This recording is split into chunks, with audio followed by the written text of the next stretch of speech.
Um, ok, perdón, es que no me había aparecido la notificación sobre que ya estaba grabando.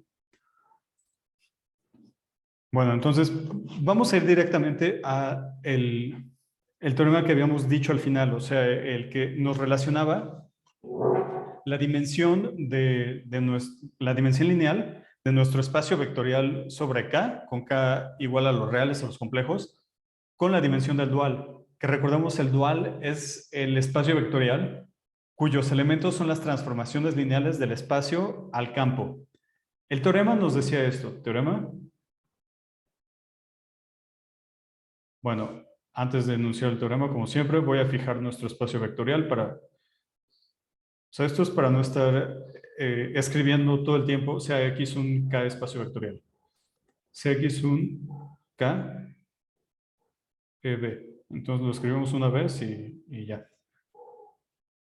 Entonces, tenemos, se cumple que la dimensión de X es menor o igual que la dimensión del dual. Bueno, que el dual algebraico, aquí es importante señalar que estamos hablando del dual algebraico. Si alguno de los dos lados es finito, entonces tenemos la igualdad.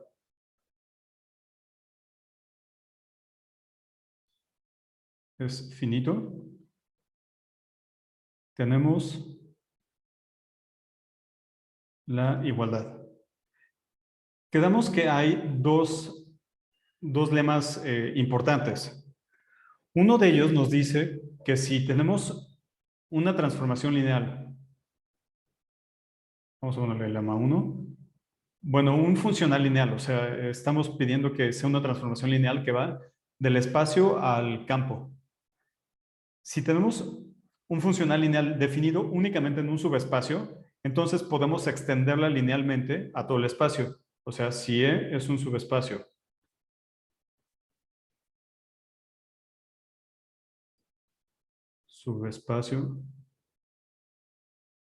y T es una transformación que está en el dual de E, o sea, de nuevo lineal de E al campo, entonces existe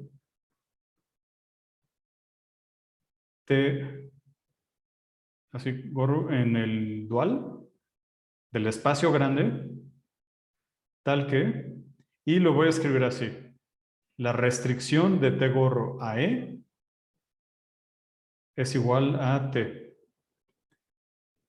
Y bueno, realmente lo que hemos visto es simplemente trabajamos, o sea, sacamos una base de E, la extendemos, B base de E.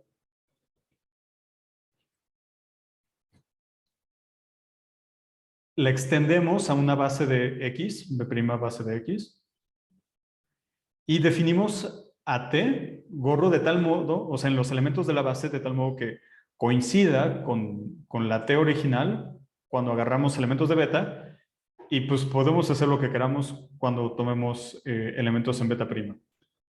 Y al final va a ser la extensión lineal de eso. Entonces, aquí no hay tanto problema, ¿no? El segundo lema sí es un poco más sofisticado y es el que les dije que van a ver con Julián. Y de todas maneras, la demostración de esto está en el Edwards y en las notas que ya se las estoy prometiendo mucho y no las subo.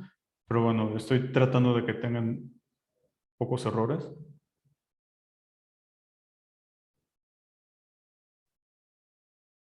Pero bueno, ahí aparece la demostración de este lema y van a ver otra prueba probablemente mañana o el jueves. Entonces, tomamos una colección de transformaciones lineales del espacio al campo. Es una colección finita. Y ahora son equivalentes.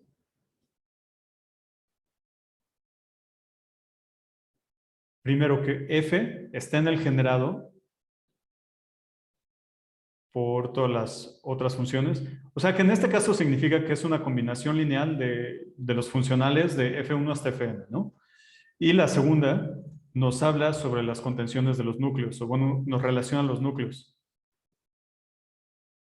j igual a 1 hasta n de los núcleos, o sea, la intersección de los núcleos de las FJs está contenido en el núcleo de F. Ahora, si bien no vamos a hacer esta prueba, no la vamos a probar, perdón, no la vamos a estudiar en las sesiones conmigo, sí hay algunos comentarios que quiero señalar.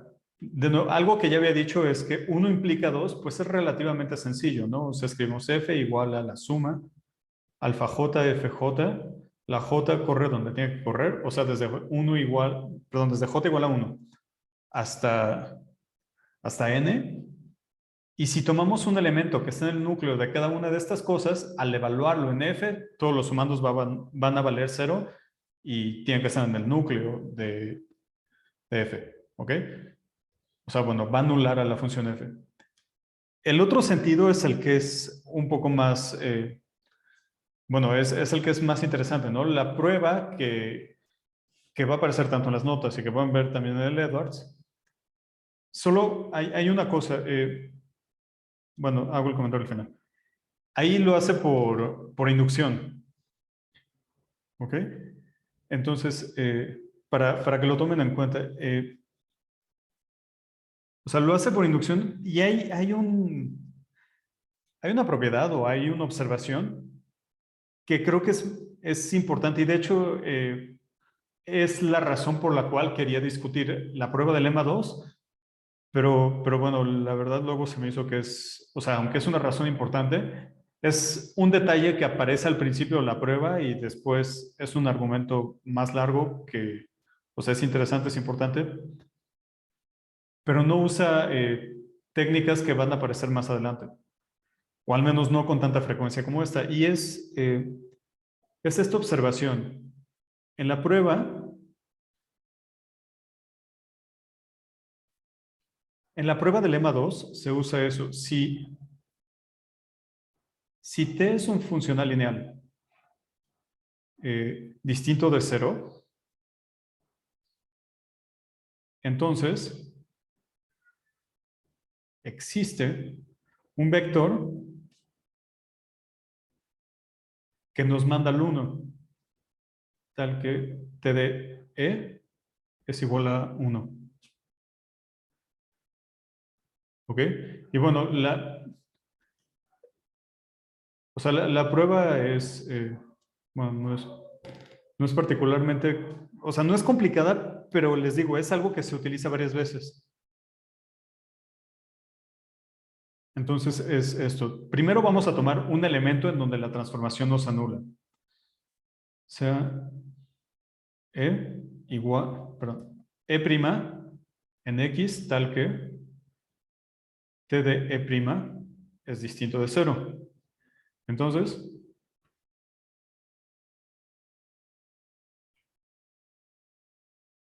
tenemos que T de 1 entre T de E', bueno, vamos a ponerlo así, E es igual a 1 entre T de E' por E' cumple, bueno, cumple lo que pedimos, T de E es igual a 1. O sea, realmente es como rescalar, ¿no? O, bueno, más que rescalar, que es lo que estamos haciendo, sería como una especie de normalización. O sea, acuérdense, bueno, yo recuerdo que en álgebra lineal muchas veces necesitábamos vectores de norma 1 en una dirección arbitraria, entonces lo que hacíamos era agarrar un vector distinto de 0, dividíamos entre su norma y ya nos quedaba algo de norma 1, ¿no? Aquí no estamos hablando de normas, pero la idea es la misma, nada más agarramos un vector que sea distinto de 0, dividimos entre lo que tengamos que dividir y ya nos da, o sea, llegamos al 1 que necesitamos. Ok, entonces ya con esto podemos proceder a la prueba del teorema. Dem, y aquí voy a poner la dem de qué, del teorema.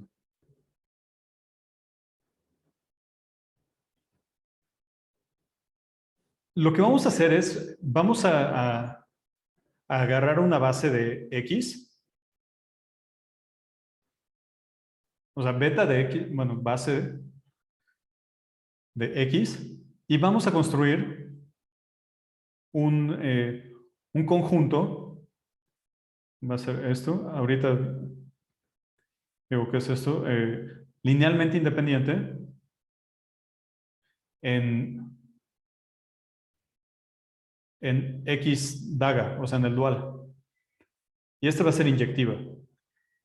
Entonces, lo que vamos a tener es que dada una base arbitraria de X, que ya sabemos que hay una biyección entre, o sea, entre dos de ellas hay biyecciones, vamos a construir una función inyectiva de aquí, o sea, de la base, a un conjunto linealmente independiente de X. Ahora, ya sabemos que ese conjunto linealmente independiente pertenece a una base, le voy a poner así gamma daguita, de X daga. ¿Ok? Entonces, realmente lo que estamos diciendo es que estamos encontrando una función inyectiva de una base de X a una base del dual. Y eso ya nos da bueno, eso ya prueba el resultado, ¿no? O sea, que la dimensión de X es menor o igual que la dimensión del dual. Como aquí estamos hablando o sea, no estamos hablando de números naturales necesariamente, eso significa que existe una biyección de una base de X a una del dual. Bueno, y eso va a probar la primera afirmación. Ahora, para la segunda afirmación, o sea, lo voy a escribir bien, nada más quiero que tengamos en mente hacia dónde vamos. Entonces, de nuevo, rápido, aquí vamos a construir a partir de una base dada, vamos a construir un conjunto linealmente independiente. ¿Ok? Bien. Ahora, para la segunda afirmación, que si algún lado es finito, entonces tenemos la igualdad, quiero hacer una observación con respecto a este lema.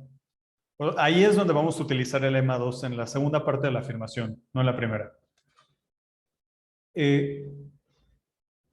Vean la segunda condición, o sea, que la intersección de los núcleos esté contenido en el núcleo de F. Ahora, ¿qué pasa si tenemos F1, pensando en la notación del lema 2? Imaginen que tenemos una colección de funciones lineales, o sea, de transformaciones lineales de X a su campo, y que tenemos que la intersección de los núcleos es el cero, o bueno, el espacio cero.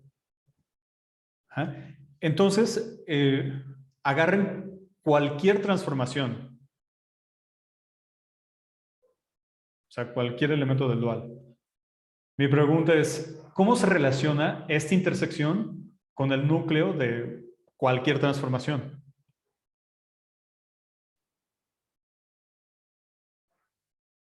O sea, no se relacionan este espacio y el kernel de este, o este siempre está metido en este, o o el kernel de este siempre está metido en este.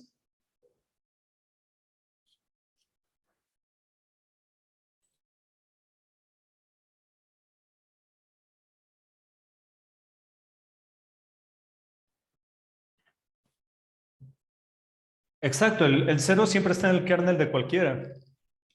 Lo que nos está diciendo entonces el lema es que si tenemos una colección finita de transformaciones lineales de X al campo, tal que su kernel es, bueno, la intersección de todos los kerneles o de todos los núcleos es el cero o el subespacio cero, entonces estas transformaciones deben de generar a todo el espacio dual.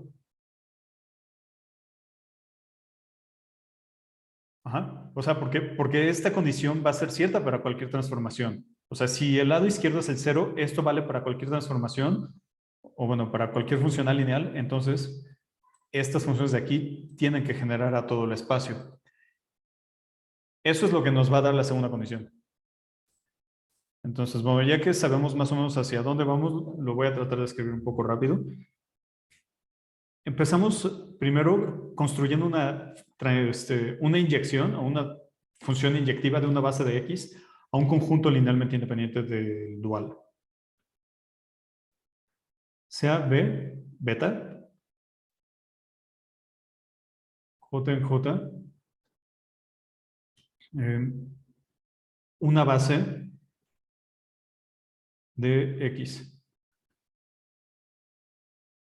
Ahora, si vamos a pensar un segundo en dimensión finita. Si estamos en Rn,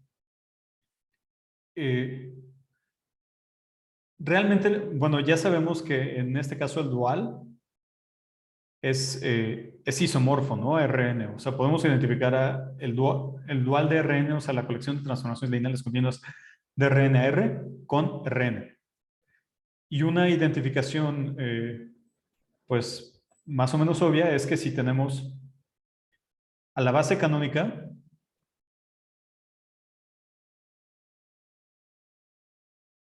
y así, lo que podemos hacer es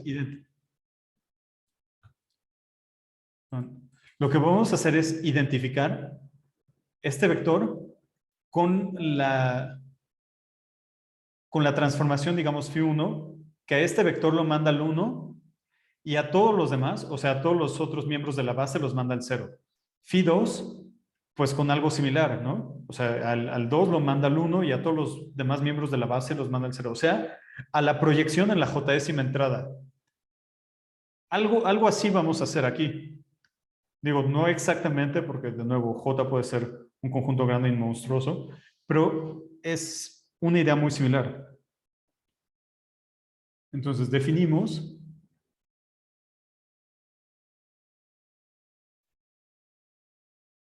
a phi J, un subconjunto del dual, por esta condición. Para toda IJ,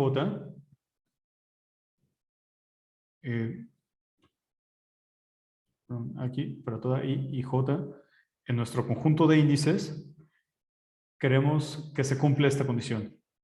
O sea, recuerden, ya estamos determinando qué pasa en la base, entonces podemos extender de manera lineal. O bueno, fue uno de los teoremas que habíamos comentado, ¿no? O sea, que basta realmente con determinar lo que pasa en la base para determinar a toda la transformación lineal. Ahora, la colección, esta de aquí, la que estamos construyendo, phi j, es linealmente independiente. Indep. Y para verlo, pues vamos a tomar un subconjunto finito y vamos a ver que es linealmente independiente. Si phi j, bueno, si phi j1 hasta phi jn distintos y nuestros escalares alfa 1 hasta alfa n cumplen esto, alfa 1 phi j1 más alfa n phi jn. Y esto tiene que ser igual al cero del espacio vectorial, o sea, esta es la transformación lineal que a todos los elementos de X los manda al cero número real. Entonces, si tenemos eso, para cada K, desde 1 hasta N, tenemos que, bueno, se cumple, bueno, tenemos, o sea, vean, lo que tenemos es aquí es una suma de transformaciones lineales y sabemos cómo se comportan en los elementos de la base, entonces vamos a evaluar vamos a evaluar en EK. Aquí, perdónenme, me faltó decir una cosa. Esta delta IJ es la de Kronecker. O sea, si si I y J son iguales, vale 1, si son distintas, vale 0. Entonces, estas phi J lo que están haciendo es cuando estos dos índices son iguales, va a dar 1 y en todos los demás va a dar 0. Que es más o menos lo que les decía de las proyecciones, ¿no? En la j-ésima entrada. Entonces, al evaluar esto en EJK, tenemos que 0,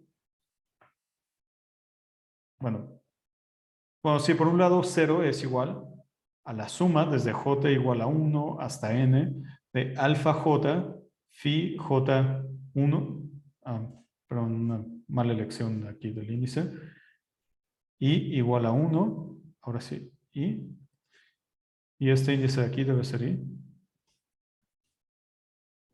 Ok, y todo esto lo estamos evaluando en JK. Ajá. Entonces, de todas estas, o sea, todos estos sumandos, el único que va a sobrevivir es en el que i es igual a k. O sea, esto nos va a quedar alfa k por phi jk e k. Pero bueno, este término de la derecha es igual a 1, ¿no? Entonces nos queda alfa k. Y eso prueba la independencia lineal, ¿no? O sea, de nuevo, agarramos un subconjunto finito, agarramos una combinación lineal de los elementos igualada a 0 y vimos que todos los coeficientes tienen que ser 0. Y esa es la definición de independencia lineal. Bueno, en consecuencia, eh, bueno, hasta ahí llega eso. Tengo que cambiar la página. En consecuencia,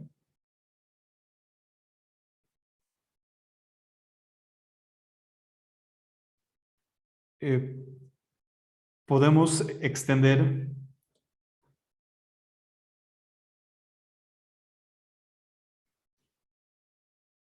O sea, aquí estoy utilizando el teorema en el que probamos que existen todas las bases, ¿no? Que realmente lo que probamos es que podemos extender a cualquier conjunto linealmente independiente a una base. Podemos extender esto a una base de X daga, de X daga, y tenemos una función inyectiva. Bueno, y existe, mejor dicho, y existe. Bueno, de hecho la podemos dar explícitamente, ¿no? Entonces vamos a poner así, tenemos una función inyectiva de beta, que es una base de X, a una base de el dual. Una base del dual.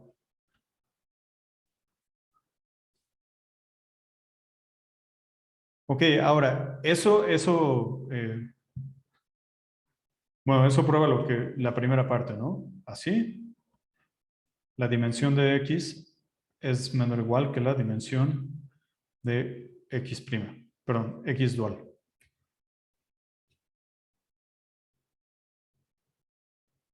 Ahora, la segunda afirmación es que si alguno de los dos lados es finito, entonces, bueno, si alguno de los dos lados es finito, entonces tenemos la igualdad. Ahora, sí, lo que vamos a probar es que la igualdad es cierta cuando la dimensión aquí es, o sea, cuando la dimensión del espacio original es finita.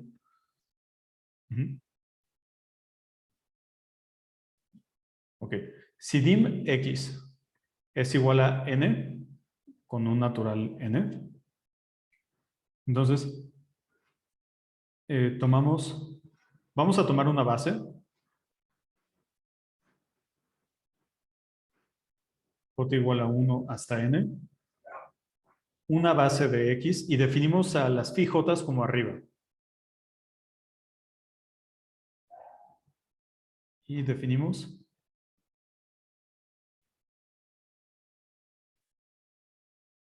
o sea, estas son,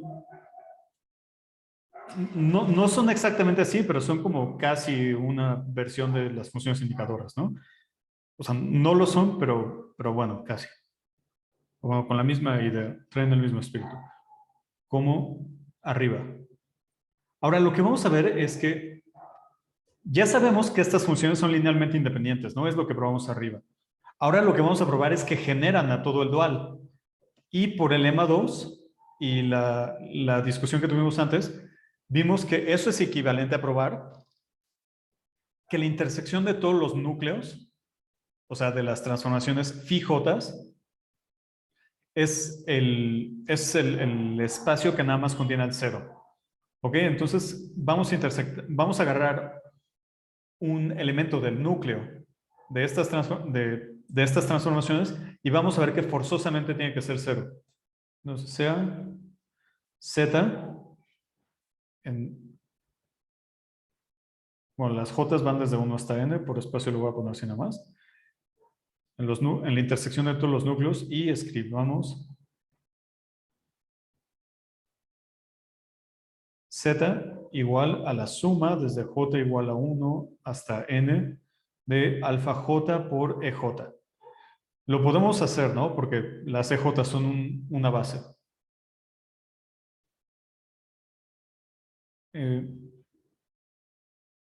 Entonces, para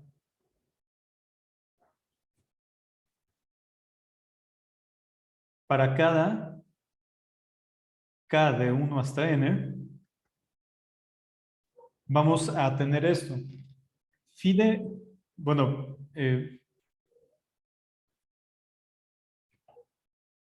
phi,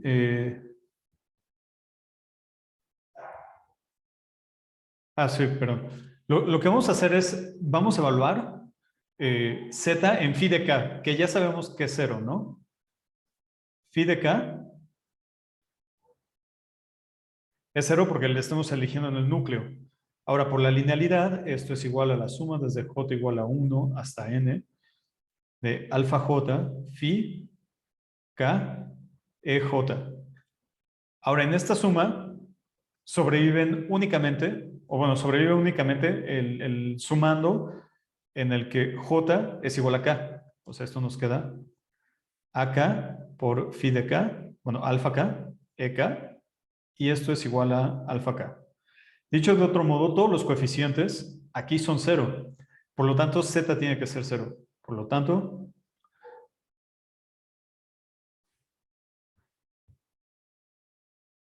Z es igual a 0.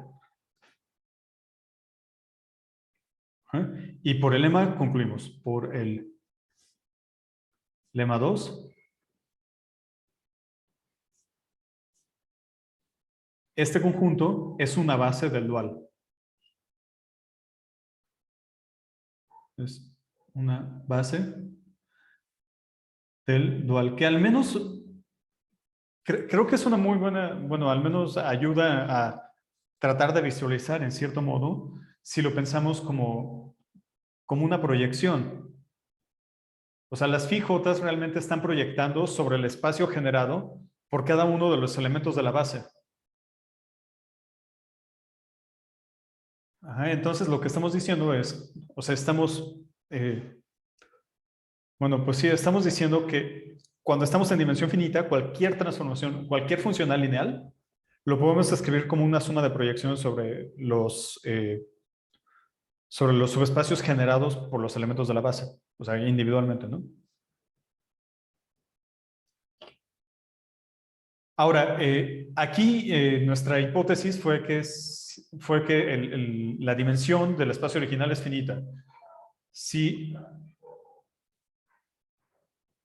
bueno, perdón, falta la conclusión. Y dim de x es igual a dim de x así. Si esta es finita, entonces ya sabemos que la dimensión del dual es mayor o igual que la dimensión del original, y eso quiere decir que la dimensión del original tiene que ser finita, y aplicamos lo anterior.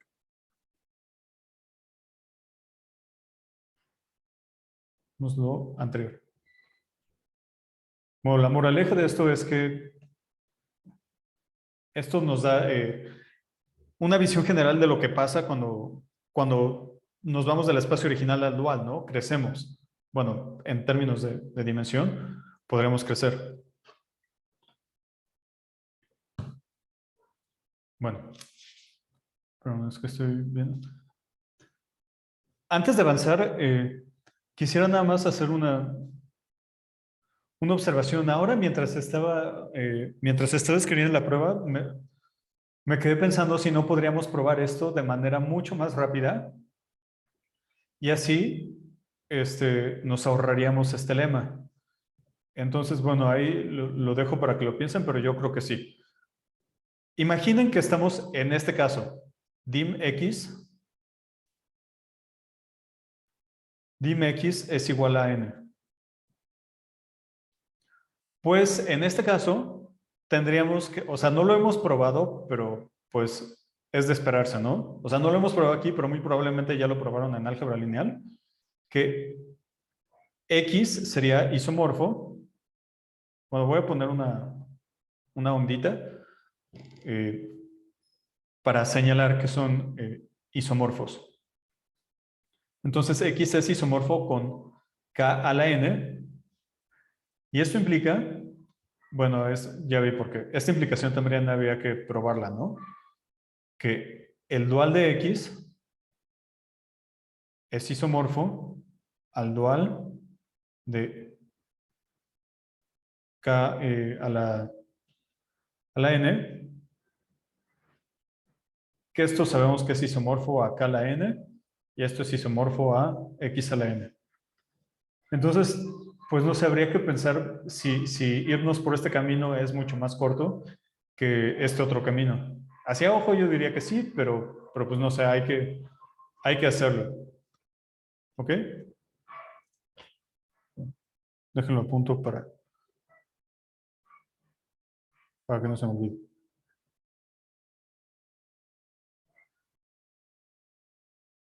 Ok, bueno, espero que no se me olvide porque yo lo apunté. Ahora, desde la presentación del curso y casi cada sesión, o bueno, no con tanta insistencia, pero sí he dicho varias veces que aquí lo que vamos a hacer es estudiar la interacción, o bueno, vamos a estudiar espacios de dimensión infinita a través de la interacción entre la estructura lineal y la estructura topológica del espacio vectorial. Hay varias maneras de meterle una estructura topológica. Una de ellas es meternos directamente a la topología. O sea, tenemos X un K espacio vectorial y le damos una topología a digamos tau, que sea consistente con las operaciones de espacio vectorial. Bueno, y no solo eso, tiene que ser consistente con las operaciones de espacio vectorial. Con eso me refiero a que la suma, la inversión y la multiplicación por escalar tienen que ser continuas y además tiene que ser Hausdorff. Sin embargo, como yo les dije que no iba a suponer que sabían topología general e introducir o presentar todas estas nociones, pues nos puede llevar algo de tiempo y sobre todo pueden parecer un poco arbitrarias si no tenemos nada que lo motive. Entonces, prefiero no empezar con tanta generalidad, sino con otra estructura que nos permite meter una estructura, o bueno, con otra herramienta que nos permite meter una estructura topológica, que son las normas. O sea, las normas, así como ven en análisis 1, así como ven probablemente en álgebra lineal o en cálculo, las normas nos inducen una métrica. Y cuando tenemos una métrica ya podemos hablar pues ya podemos hablar de nociones topológicas como interior, cerradura, compacidad o continuidad. Entonces nosotros vamos a hablar por el momento de espacios normados. Y como les había comentado, la idea es ya hacia el final del curso poder presentarles espacios vectoriales topológicos. Pero ya como una generalización de algo que ya conocemos. Entonces vamos a seguir fijando nuestro espacio vectorial. Un K, E, B. Perdón, antes de empezar el tema, por aquí les había dicho que esto lo podían ver en el Edwards y en las notas que nada más prometo, ¿no? Pero no cumplo.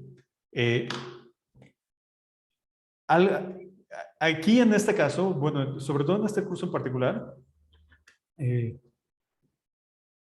hay, hay algo que igual y sí bueno, me quedé pensando que tal vez sí es importante que ustedes lo sepan y es así como cómo construyo el curso, digamos, como atrás tras, tras bambalinas, ¿no? Cómo se construye el curso. Entonces, está el temario de la UNAM, que pues bueno, eso es lo que hay que cubrir. Pero si ustedes quieren ver varios libros de funcional, van a ver que hay, pues hay muchísimos libros, ¿no? Incluso introductorios. Y hay, incluso en esos libros introductorios, el, el primer, eh, el primer asunto que van a ver es que, pues van a ver cosas que sí se intersecten, o bueno, van a ver temas que todos traten, pero la verdad son casi como los capítulos introductorios y ya, después cada quien habla de lo que quiere. Entonces, ese es un aspecto. Y otro aspecto importante es que la notación no es del todo estándar. Entonces, lo que yo les decía de L, X, Y, que para nosotros son transformaciones lineales, para algunos van a ser transformaciones lineales continuas. Y esas nosotros les vamos a llamar así. Igual, para el dual, hay quienes llaman, bueno, si este es un espacio vectorial, hay quienes ponen X estrellita al dual, pidiendo que sean transformaciones lineales continuas.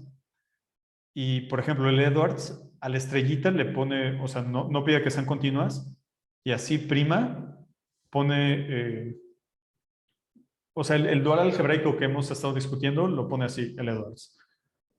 O sea, en pocas palabras, creo que es importante, bueno, creo que es fundamental que lean varios textos y varias fuentes y vean la que más les guste, pero también deben de tener mucho cuidado porque la notación de unos autores va a ser distinta a la notación de otras.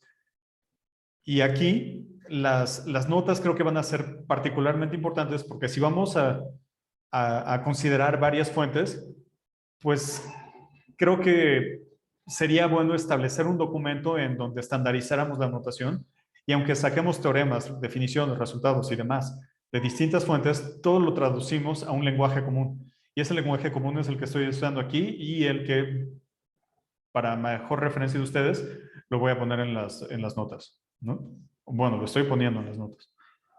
Bueno, bien.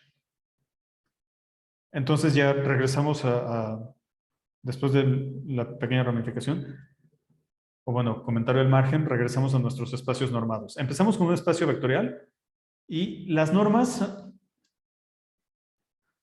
las vamos a definir, les digo, como en álgebra lineal o en análisis,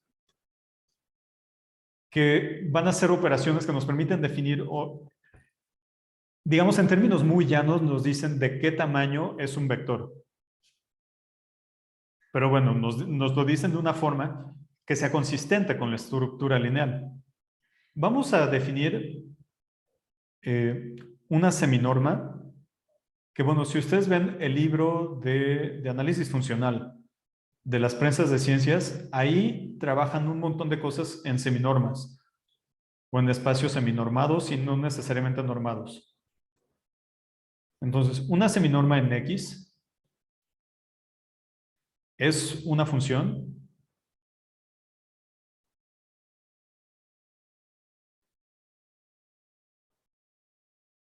P que va de nuestro espacio X a R, tal que,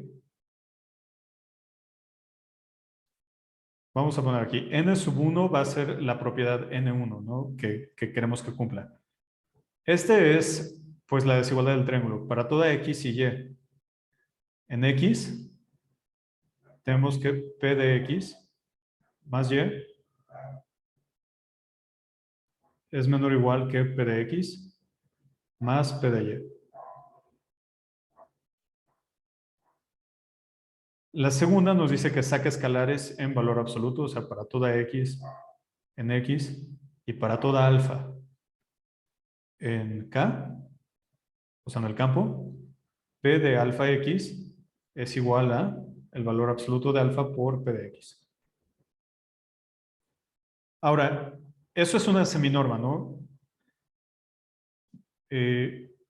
O sea, lo único que falta para que sea una norma es que evaluada en cero perdón, es que el único vector que nos manda el 0 es el 0. Además, P es una norma.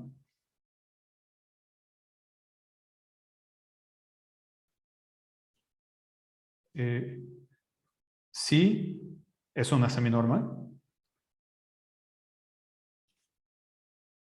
Seminorma. Y n de 3, que es para toda x en el espacio. Si P de x es igual a 0, entonces x es igual al 0 vector. Nada más quiero aclarar. Este 0 de aquí es el 0 del campo y este es el 0 del espacio vectorial. Y bueno, un espacio normado o seminormado, un espacio normado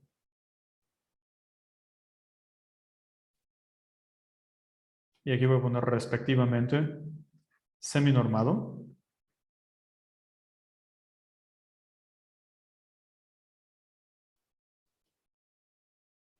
Es una pareja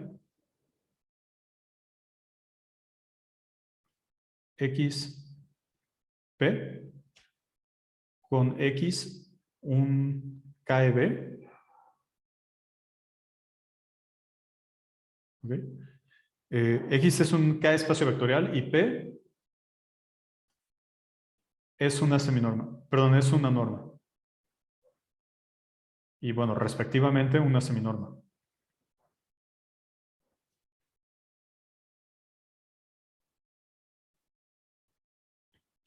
Ok, hasta ahí se acaba la definición. Solo una cosa, aquí estoy poniendo la elección que estoy poniendo para poner el respectivamente seminormado entre paréntesis es para enfatizar el espacio normado, ¿no? Que va a ser nuestro objeto principal. Nada más una cosa sobre notación. Si P es una norma, o bueno, generalmente usamos pues las dobles barritas. Si en lugar de P, cuando hablamos de una norma.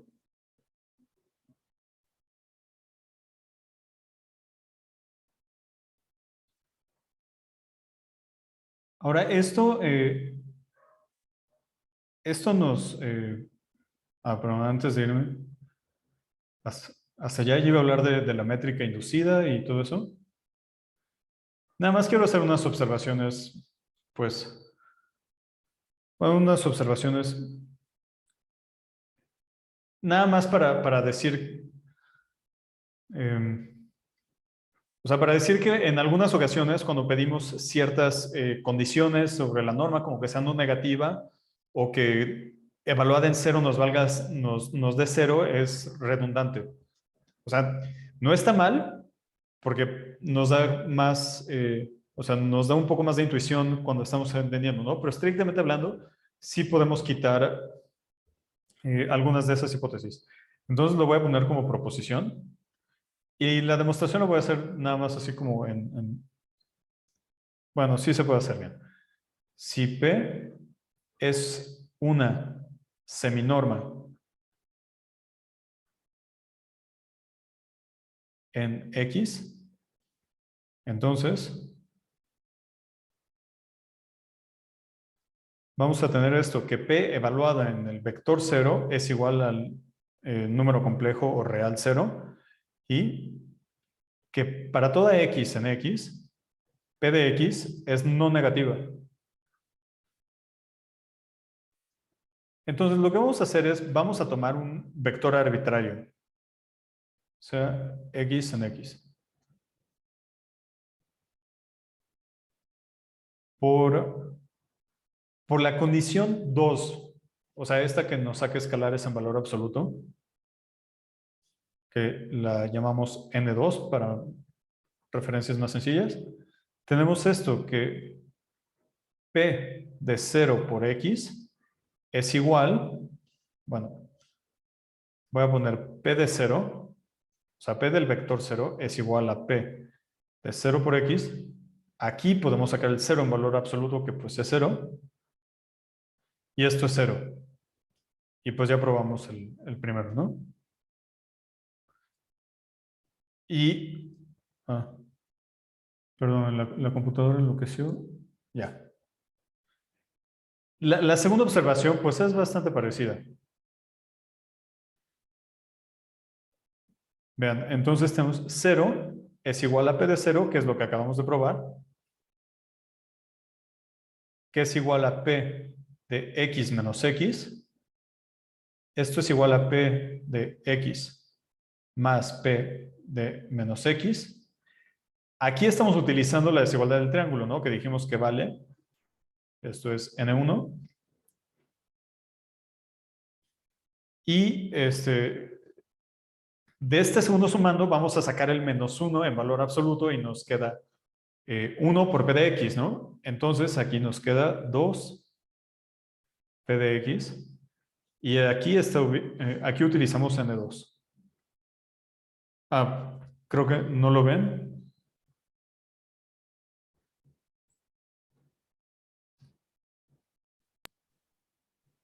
Bueno, ya ahí no estorba. Entonces aquí tenemos un número natural, perdón, un número real que multiplicado por 2 nos da algo no negativo, por lo tanto ese número real tiene que ser no negativo.